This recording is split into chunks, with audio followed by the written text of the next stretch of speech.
Assalamualaikum warahmatullahi wabarakatuh.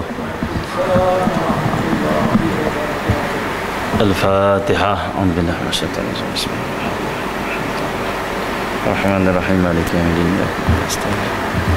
Nashratal mustaqim, siratal ladzina an'amta 'alaihim ghairil maghdubi 'alaihim waladdallin. Amin. Bismillahirrahmanirrahim. Alhamdulillahirabbil alamin. Wassalatu wassalamu ala abil qasim al-amin Sayyidina Muhammadin wa ala alihi wa sahbihi ajma'in. Subhanaka la ilma lana illa ma 'allamtana innaka antal alimul hakim wa la hawla wa la quwwata illa billahil aliyyil azim. Bishrah li sadri wa yassir li amri wahlul 'uqdatam min lisani yafqahu qawli. Saddid lisani wa ahdi qalbi haqqi sayyidina Muhammadin sallallahu alaihi wasallam. Allahumma salli sallim barik ala sayyidina Muhammad al-fatih lima uliq wal khatim lima sabaq nasiril haqqi bil haqq wal hadi ila siratikal mustaqim sallallahu alaihi wa ala alihi sahbihi haqqa qadrihi miqdaril azim. Bismillahirrahmanirrahim. Assalamualaikum warahmatullahi wabarakatuh. Syukur pada Allah kita dapat bertemu pada tengah hari ini dalam kuliah Zuhur. Semoga Allah SWT merahmati kita semua. Para hadirin sekalian, kita berada pada hari 15 Ramadan. Allah senang. Waktu yang sangat cepat yang kita lalui, yang kita rasakan, dan benarlah sabda Rasulullah SAW berkenaan dengan waktu akhir zaman. Akhir zaman ini waktu akan menjadi cepat. Setahun itu seperti sebulan, sebulan seperti seminggu, seminggu seperti sehari, dan sehari seperti satu percikan api saja. Sehari seperti sejam, satu jam seperti percikan api saja. Maka akhir zaman ini semuanya dirasakan cepat. Allah senang. Dan bagus masa cepat di akhir zaman ini. Bagusnya adalah orang yang gunakan kesempatan waktu yang cepat ini untuk mendekatkan diri kepada Allah, maka dia cepat dekat diri dengan Allah. So waktu cepat. Orang yang nak mencapai kedudukan darjat yang mulia di akhir zaman ini, bagus masa cepat. Kerana cepatlah dia mencapai darjat yang mulia itu. Semakin cepat masa, semakin cepatlah sesuatu yang kita dapat mencapainya. Maka 15 Ramadan yang kita lalui ini, yang sangat cepat ini, yang sangat laju ini, bahawa senang, kita harapkan kita telah mengisinya dengan perkara yang diridai oleh Allah Subhanahu wa taala. Allah senang. Para hadirin sekalian, Allah senang. Puasa adalah amalan yang sangat afdal, sangat mulia, sangat istimewa. Allah senang. Allah firman dalam Quran, ya ayyuhalladzina amanu kutiba alaikumusiyam kama kutiba alal ladzina min qablikum la'allakum tattaqun.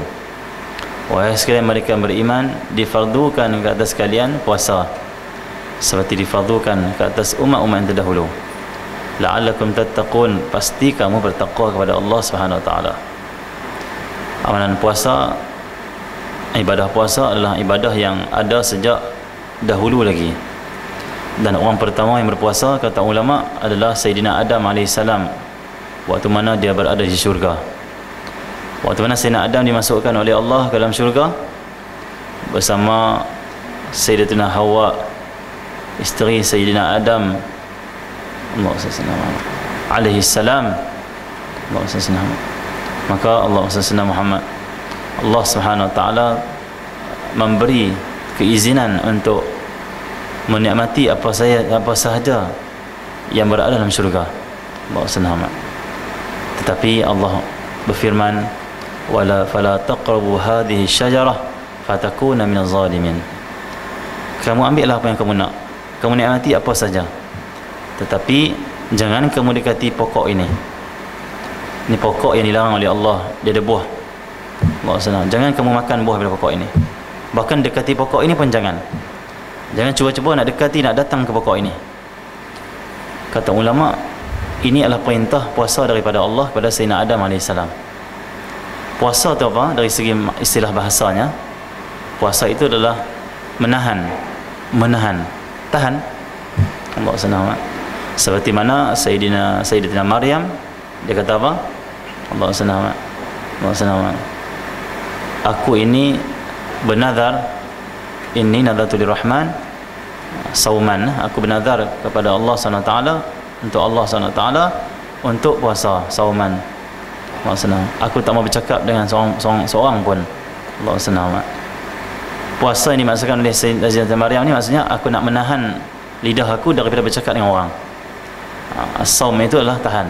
Kalau istilah syaraknya, Allah senang, puasa itu adalah Allah senang menjaga daripada perkara yang batalkan puasa, daripada fajar iaitu subuh sehinggalah terbenam matahari, biniyatin makhsusah, dengan niat yang khusus. Itu dari syarak lah. Allah senang. Jadi puasa maksudnya Allah suruh puasa ni, tahan diri kamu, tahan isteri kamu. Wahai Adam, wahai Hawa, fala taqraba. Allah senang. Ba sini ada alif tertambah, maksudnya kamu berdua jangan dekati pokok ini, apatah lagi makan pokok ini, makan buah-buahnya. Allah jangan. Maka Allah telah suruh hambanya berpuasa, nabinya berpuasa sejak alam syurga lagi. Hebatlah puasa ni. Satu Allah firman, kutiba alaikumus siyam kama kutiba alal ladzina min qablikum la'allakum tattaqun. Difardu dah sebelum kamu, termasuk nabi-nabi mereka. Maka Nabi Adam berpuasa dengan Sayyidina Hawa, sehinggalah Allah SWT bila mereka makan dan sebagainya, berlakulah apa yang Allah takdirkan, turun ke dunia. Dan selepas itu generasi demi generasi umat Nabi dan Rasul yang diutuskan oleh Allah, Allah fardukan mereka berpuasa. Allah SWT. Dan Allah SWT, ulama mengatakan ini adalah dalil, bukti kata puasa adalah amalan yang sangat istimewa dan sangat Allah SWT agung, kerana berkekalan amalan ini, syariat ini, generasi demi generasi, sehinggalah kita umat Nabi SAW. Cumanya puasa umat-umat terdahulu lain lah, dia bukan Ramadan macam kita. Wallahu a'lam puasa macam mana, mungkin puasa sedang sehari ke, mungkin macam mana, wallahu a'lam. Tapi untuk umat Nabi SAW, Allah memilih puasa mereka pada bulan Ramadan. Ramadan ni dalam satu hadis Nabi SAW, Nabi kata apa? Jangan kamu berkata Ramadan. Ramadan itu adalah nama Allah SWT. Jadi Allah, Ramadan ni dia nama Allah, kalau kata Nabi dalam hadis. Maksudnya mulanya bulan Ramadan sampai nama dia pun ada berkaitan dengan nama-nama Allah SWT. Asma Allah ni kalau dalam Quran 99, kalau campur dalam hadis semua banyak, dia kurang 300 ataupun lebih kata ulama. Dia Allah SWT. Maka kalau nak sebut apa? Syahrul Ramadan, bulan Ramadan. Tetapi kita dah biasa dah bulan Ramadan. Okay, jadi bulan Ramadan ini Allah senang, Allah SWT fardukan puasa. Allah senang. Dan Allah senang, Ramadan itu juga adalah daripada asal perkataan Ar-Ramdha. Kata Sayyidina Anas bin Malik radhiyallahu ta'ala anhu, Ar-Ramdha itu apa? Panas yang bersangatan. Kebiasaan bulan Ramadan, bulan ke-9 adalah bulan yang sangat panas. Betul ya, Ramadan bulan ke-9? Muharram, Safar, Rabiul Awal, Rabiul Akhir, Jamil Awal, Jamil Akhir, Rajab, Syaban, Ramadan. Okey. Okey, bulan 9 lah kalau kita, bulan 9 lah. Okey, bulan 9. Bulan yang sangat panas. Ada Ar-Ramdha. Dan kata Sayyidina Anas bin Malik radhiyallahu ta'ala anhu, Allah SWT, rahsia daripada asal perkataan Ar-Ramdha itu panas dan bersangatan, itu Ramadan lah. Rahsianya adalah bila masuk Ramadan, Allah akan membakar, panas itu akan membakar Allah SWT dosa-dosa hamba-hambanya. Maksudnya dalam Ramadan dosa kita dihapuskan oleh Allah SWT. Itu yang besar sekali dalam hidup kita ni. Hidup kita ni kita nak Allah ampun kita selalu. Allah SWT. Kalau Allah tidak ampun kita, di manakah tempat kita nanti? Allah SWT.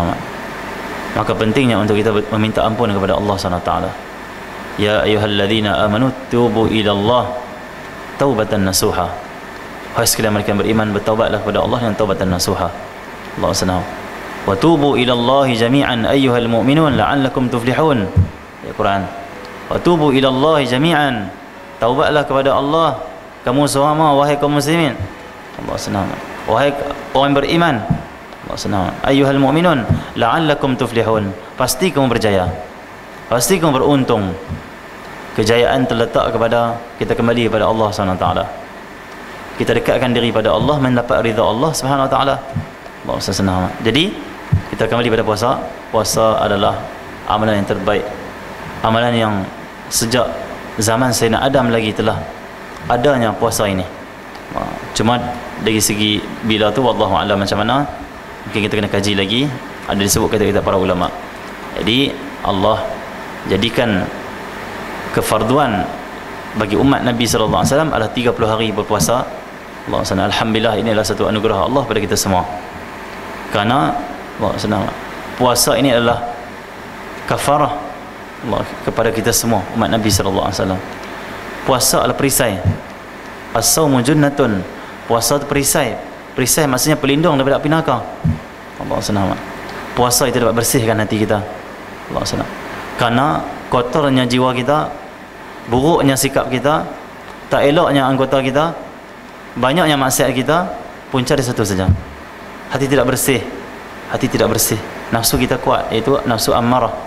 Dia ada nafsu ammarah, ada nafsu lawamah, ada nafsu mulhamah, ada nafsu mutmainnah. Peringkat dia radiyah, mardiyah, kamilah. 7 peringkat tu. Jadi nafsu ammarah dapat disekat, dapat dibersihkan, akan berpindah pada nafsu lawamah. Lawamah ni adalah nafsu amarah apa? Nafsu amarah adalah nafsu yang buat jahat seronok, best, sedap. Buat baik tak suka. Dia lebih cenderung kepada jahat, dan jahat itu adalah satu benda yang menggembirakan dan menyedapkan dia. Adapun ketaatan berat sekali, perit sekali. Allah solat 20 rakaat tarawih ni, Allah beratnya aku. 8 pun dah rasa berat. Allah senang. Tapi dengan anugerah Allah ni, kalau kita buat, insya-Allah Allah bagi ya. Itu kita sebut dalam sembahyang tarawih kita, fadlan minallahi wa ni'mah wa maghfiratan wa rahmah. Kurniaan daripada Allah. Allah senang. Fadlan minallah wa ni'mah, dan juga nikmat. Nikmat Allah. Allah senang. Ataupun ada guru kita terjemah yang ni, maksudnya mintalah kurniaan daripada Allah dan juga nikmat. Wa maghfiratan wa rahmah, keampunan dan juga rahmah. Maksudnya bagus kita sebut tu, fadlan minallahi wa ni'mah maghfiratan wa rahmah. Bagus. Bagusnya apa kita sedang minta, ya Allah kurniaanmu, ya Allah keampunanmu, ya Allah nikmatmu, ya Allah rahmatmu beri, ya Allah. Sebab tu lepas 2 rakaat kita rasa nak buat 2 rakaat lagi. Lepas 2 rakaat kita nak buat 2 rakaat lagi. Kenapa? Allah bagi rahmat, Allah bagi nikmat, Allah beri kekuatan, Allah beri taufik, Allah beri keampunan, sehingga Allah ringankan kita untuk terus menambah solat kita. Cuba kita buat solat 20 rakaat ataupun 8 rakaat ini yang kita tambah ini. Cuba kita buat di bulan-bulan yang lain. Kita mampu tak? Berat, masa dia panggil berat. Bulan Ramadan, bulan yang dibuka pintu syurga, yang diberi seluas-luas rahmat, maka hikmah pada situ kita ringan saja, mudah saja. Allah SWT. Jadi itu puasa dapat menyekat nafsu kita. Nafsu amarah adalah nafsu yang suka pada kejahatan dan tidak suka pada kebaikan. Yang kedua, bila nafsu amarah ini dibersihkan dengan puasa, akan naik pada peringkat lawamah. Lawamah ni apa? Nafsu yang dia menyesal bila dia buat jahat dan dia suka bila dia buat baik. Wah, ni pergi mengaji lah, alhamdulillah. Pergi kuliah ni, alhamdulillah. Oh, dapat solat, Allah, alhamdulillah, bestnya dapat solat. Tiba-tiba satu hari dia jatuh dalam maksiat, dia rasa seksa, dia rasa perit. Dia kata, ish, kotornya aku, seksanya maksiat ni. Maka dia cepat kembali pada Allah. Itu nafsu lawamah. Semakin baik nafsu ni. Puasa lagi, zikir lagi, Quran lagi, pergi solat tarawih lagi, Allah bersihkan lagi. Nafsu kita pergi ke peringkat mulhamah. Mulhamah adalah nafsu yang diilhamkan oleh Allah dengan ilham-ilham yang baik. Sentiasa nak buat baik, sentiasa datang ilham ataupun ilmu pengetahuan yang bawa dia kepada kebaikan. Contoh dia pergi mengaji tentang kelebihan membaca Al-Quran. Bila dia balik rumah, dia rasa berat baca Quran, ada rasa berat, tapi sebelum datang macam fikiran ilham lah, Quran ini bagus, satu huruf 10 kebaikan. Quran ini kalau kita baca ni kalam Allah ni, Allah akan beri ini. Akhirnya dia baca. Sisa diilhamkan untuk buat baik. Ilham. Soalnya macam ada bimbingan daripada dalam dia.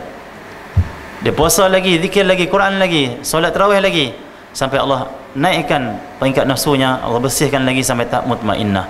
Bila sampai mutmainnah, barulah Allah senang. Kata ulama, kita layak untuk melangkah ke syurga Allah SWT. Kerana nafsu mutmainnah lah adalah nafsu yang Allah senang mendapat Allah senang kebaikan yang banyak dan dikurniakan oleh Allah dalam hatinya dan jiwanya, dalam qalbunya, sifat-sifat yang mulia. Dah sampai mutmainnah. Mutmainnah adalah hati yang tenang. Tenang maksudnya tidak ada berkocak, tidak ada bolak-balik. Bolak-balik dia tak tenang. Apa maksud ya muqallibal qulub, wahai yang membolak-balikkan hati, thabbit qalbi, tetapkan hatiku. Apa maksud hati bolak-balik? Maksudnya ada waktu rasa nak buat baik, ada waktu rasa nak buat jahat, ada waktu rasa nak baca Quran, ada waktu rasa macam Quran nantilah, lepak-lepak tu. Itu bolak-balik hati.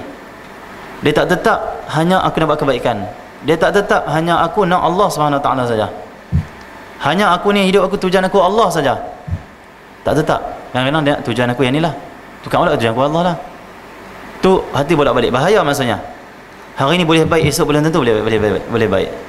Hari ni ahli masjid belum tentu esok ahli masjid. Na'udzubillah. Bolak-balik tu. Maka kita minta kepada Allah, Allahumma ya muqallibal qulub, wahai Allah yang bolak-balikkan hati, tsabbit qalbi, tetapkan hatiku ala dinik, atas agamamu, tak mau berpaling kepada agama Allah SWT. Dengan puasa kita akan mencapai nafsu mutmainnah, nafsu yang tidak akan ada bolak-balik, hanya kebaikan, hanya cari keridhaan, hanya berakhlak mulia, Allah senang, hanya merasakan ketenangan dan ketenteraman untuk mentaati Allah SWT. Semua itu akan dapat dengan puasa, dengan as-saum. Kerana puasa itu dia adalah tahan. Puasa dapat menahan nafsu. Dia ada 3 perkawanan diri kita. Yang pertama nafsu, yang kedua syahwat, yang ketiga hawa. Ada orang kata, ni ikut hawa ni. Hawa tu apa? Ada orang kata, ni ikut syahwat ni. Syahwat tu apa? Ada orang kata, ni ikut nafsu ni. Nafsu tu apa? Okay, nafsu tu diri kita. Kita punya panggil fizikal kita lah. Nafsu kita. Tubuh badan kita, nafsu. Diri kita. Daripada nafsu lah, daripada diri ini keluarnya syahwat. Syahwat tu apa? Keinginan-keinginan. Sama ada keinginan yang untuk melakukan perkara maksiat yang haram, atau keinginan untuk memperbanyakkan, membuat perkara yang harus. Contoh banyak tidur terlebih-lebih, banyak makan, banyak bersembang kosong. Ini dia panggil apa? Syahwat. Yang ketiga daripada syahwat ni lah keluarnya hawa. Hawa tu apa? Material. Dia nak kebendaan. Allah SWT. Dia nak pangkat, dia nak harta, dia nak tahta, dia nak Toyota, dia nak senjata, Azia, apa semua, tak kira Honda, Allah SWT. Tata, apa semualah. Jadi Allah SWT, dia nak material, benda material. Allah, hati dia menjadi keras. Dia sanggup mendapatkan harta benda, kekayaan, walaupun perniagaan itu cara yang diharamkan oleh Allah. Walaupun saham itu saham yang diharamkan oleh Allah. Janji duit banyak dia, janji senang. Itu dah hidup mengikuti hawa dia. Hawa ni lah yang paling teruk sekali bahaya. Na'udzubillah min dzalik. Jadi puasa akan menyekat nafsu. Bila nafsu dia sekat, syahwat automatik dia sekat, hawa automatik dia sekat. Maka hiduplah kita dengan roh, dengan kerohanian. Allah SWT. Diri kita ada 2 unsur. Yang pertama nafsu, yang kedua roh. Nafsu ni pelbagai perbahasan ulama. Ada ulama kata benda tu sama, nafsu roh sama. Kalau dia jahat dia panggil nafsu, kalau dia baik dia panggil roh. Ada perbahasan yang pelbagai lah. Tak apalah. Nafsu ni apa? Inna nafsa la ammaratun bisu'. Sesungguhnya nafsu itu menyuruh, sangat menyuruh. La ammaratun. Lam ni sini lam taukid, lam bahasa Arab. Sungguh-sungguh menyuruh. Suruh sungguh lah kepada keburukan, kejahatan. Allah SWT. Itu nafsu. Itu sifat nafsu. Kalau roh, rohani ni apa? Alastu bi rabbikum qalu bala syahidna. Allah kumpulkan roh dulu di alam roh, termasuk kita semua, roh kita semua. Allah tanya, bukankah aku Tuhan kalian, aku cipta kalian? Mereka semua berkata, bala syahidna. Ya, bahkan kami bersaksi, engkaulah Tuhan kami. Nafsu dia nak mengingkari, nak lawan, nak derhaka. Allah senang.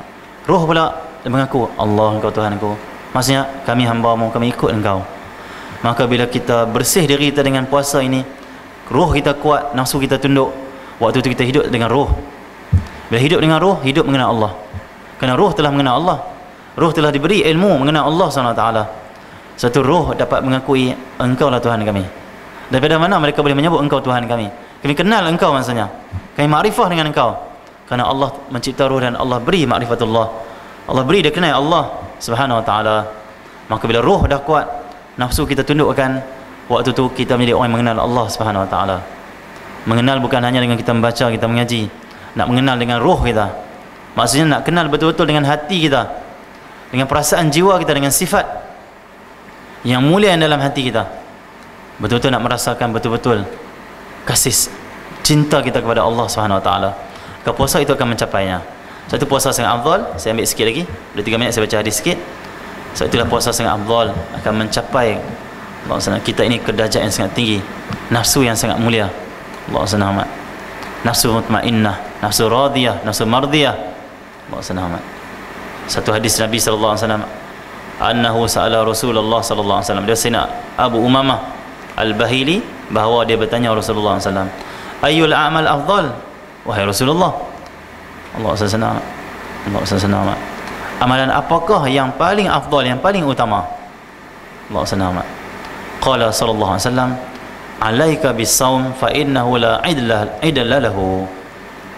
Nabi jawab, hendaklah kamu berpuasa, kerana sesungguhnya tidak ada amalan yang sebanding dengannya. Hadis riwayat Imam Ahmad, Imam Nasai, Imam Ibn Khuzaimah dan Imam Ibn Hibban. Seorang sahabat datang jumpa Rasulullah, nama dia Abu Umamah Al-Bahili. Ya Rasulullah, apa amal paling afdal aku nak buat lah maksudnya? Apa amal paling bagus, paling afdal?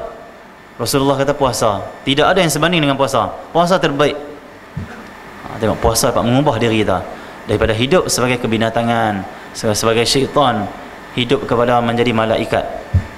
Kita siang-siang Ramadan ni kita malaikat dah kita. Kita bukan manusia, kita malaikat. Malaikat tak makan tak minum. Kita tak makan tak minum. Dan waktu puasa kita taat saja pada Allah. Kita tak buat apa maksiat. Malaikat lah tu.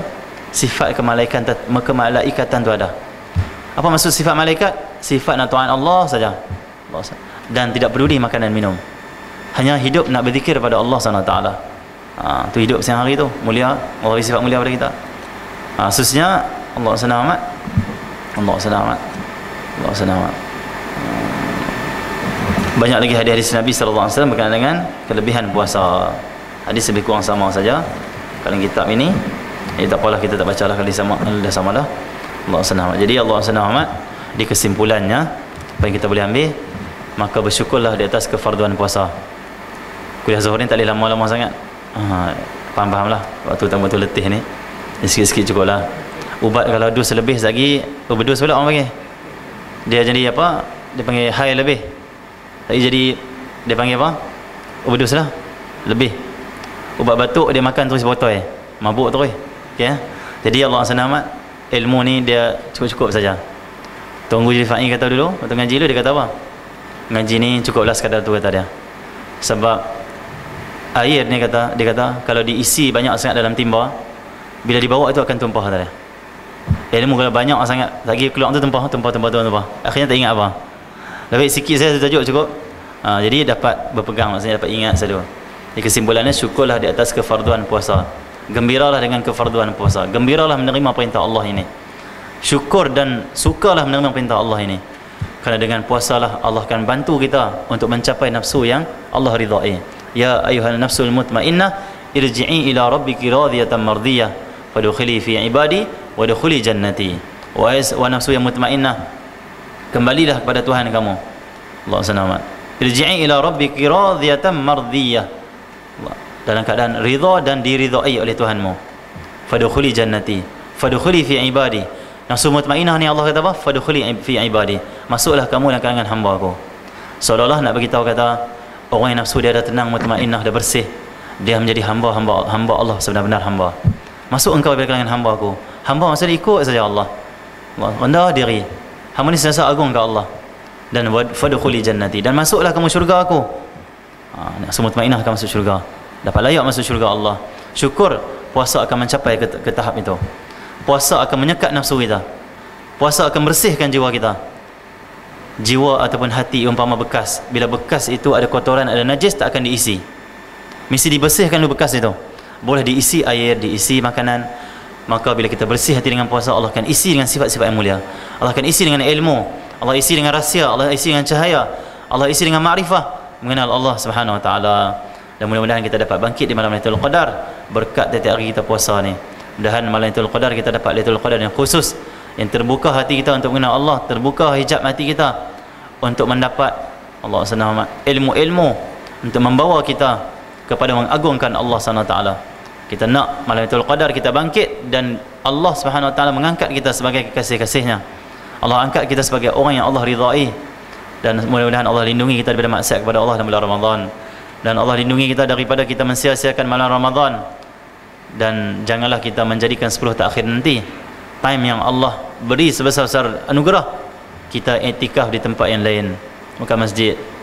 Dia pergi duduk di tempat-tempat yang Allah SWT hanyalah dia panggil apa, perkara yang Allah SWT keduniaan ataupun perkara yang tak sepatutnya pun dihabiskan masa di situ.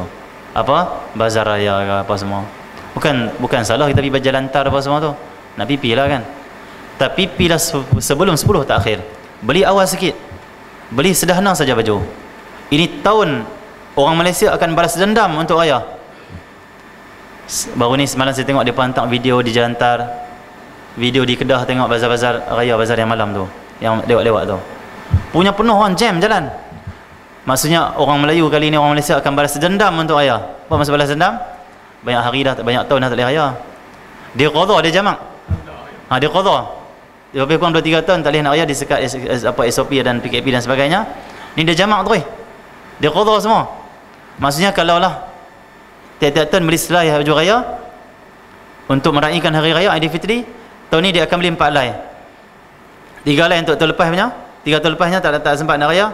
1 tahun ni 4 helai tahun ni. Semuanya 4. Balas dendam. Habis-habisan. Tu dahsyat kat raya kali ni ya. Raya memang meletup lah kali ni, meletup betul ya. Jadi Allah SWT grand, dia panggil grand lah. Memang grand sungguh raya tahun ni.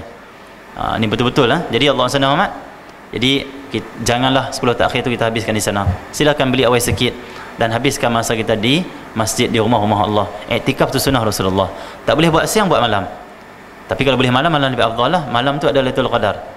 Allah SWT. Kalau kerja pun datanglah ke masjid, ataupun tidur di rumah dulu, main masjid awal sikit pukul 3 dah iktikaf sini. Tunggu kayak mulai lepas semua. Tu mungkin 4 dah datang niat iktikaf.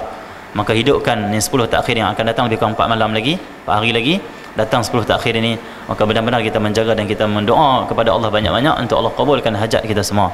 Yang jangan lupa doakan untuk orang Islam. Dan mudah Lailatul Qadar kita perolehi, dan mudah Lailatul Qadar itu kita perolehi setiap tahun. Dan mudahan kita dapat masuki malam itu dalam keadaan Allah sejahterakan kita. Salamun hatta matla'il fajr. Sejahtera malam itu sehinggalah terbit fajar. Semoga Allah sejahterakan kita juga. Salamun hiya hatta matla'il fajr. Salam di sini kata ulama tafsir, maksudnya malam itu tidak ada sihir. Kalau ahli sihir dia buat sihir, malam itu tidak akan aktif sihir dia, akan gagal sihir dia. Sihir tidak akan berfungsi malam Lailatul Qadar. Pandangan yang lain mengatakan salamun hatta matla'il fajr, maksud sejahtera malam Lailatul Qadar sampai terbit fajar. Maksudnya adalah malam Lailatul Qadar tidak akan ada wabak. Tidak ada wabak akan tersebar. Covid stop malam Lailatul Qadar. Itu tafsiran ulama. Maksudnya Lailatul Qadar takutlah aku nak ke masjid itu Covid, tak ada, datang saja. Surat akhir hidup akan cari rahmat Allah SWT. Allah akan selamatkan kita dengan berkat malam Lailatul Qadar, dengan berkat malam-malam akhir Ramadan. Dan mudah-mudahan Allah merahmati kita semua. Rabbana atina fid dunya hasanah wa fil akhirati hasanah wa qina adzabannar. Wa sallallahu alaihi wasallam. Alhamdulillah. Fatihah. Wa limadul dhalim. Alhamdulillah alamin. Terima kasih kepada semua dan kita dapat bertemu lagi. Assalamualaikum warahmatullahi wabarakatuh. Allahu akbar.